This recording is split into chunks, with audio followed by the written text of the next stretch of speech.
એક સ્ત્રીને નાની નાની દરેક વાતમાં ખૂબ જ ગુસ્સો આવતો હતો. તેમના આ સ્વભાવના કારણે તેમના ઘરમાં પણ ખૂબ જ અશાંતિ રહેતી હતી. એવામાં એકવાર એના દરવાજે એક સાધુ મહારાજ આવે છે અને સાધુ મહારાજને પોતાની વ્યથા જણાવે છે કે મહારાજ, મને નાની મોટી દરેક વાતમાં ખૂબ જ ગુસ્સો આવે છે અને ગુસ્સા પર મારો જરા પણ કાબુ રહેતો નથી. એવા સમયે એ સાધુ મહારાજ તેમને પોતાની ઝોલીમાંથી એક દવાની શીશી આપે છે અને એમને જણાવે છે કે જ્યારે પણ તને ગુસ્સો આવે તો આ દવાની શીશીમાંથી 4-5 ટીપા જીભ પર રાખવાના અને 10 મિનિટ સુધી કંઈ જ બોલવાનું નથી. જો મોઢું ખોલીશ, કંઈ બોલીશ તો દવાની અસર નહીં થાય. અને સાધુ મહારાજ ત્યાંથી ચાલ્યા જાય છે.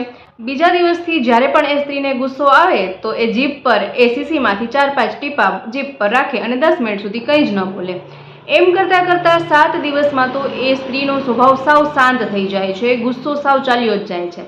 7 દિવસ પછી ફરીથી એ જ મહારાજ આંગણે આવે છે અને એ સ્ત્રી એમના પગમાં ઢળી જાય છે કે મહારાજ, તમે આપેલી દવા તો ખૂબ જ અસરકારક છે. તેનાથી મારો ગુસ્સો સાવ જતો રહ્યો છે અને મારો સ્વભાવ સાવ શાંત થઈ ગયો છે.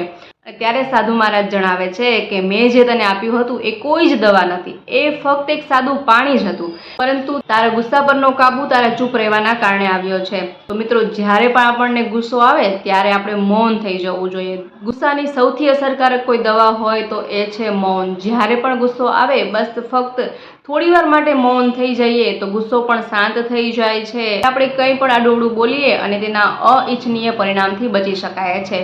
તો ગુસ્સાની સૌથી ઉત્તમ દવા છે મૌન.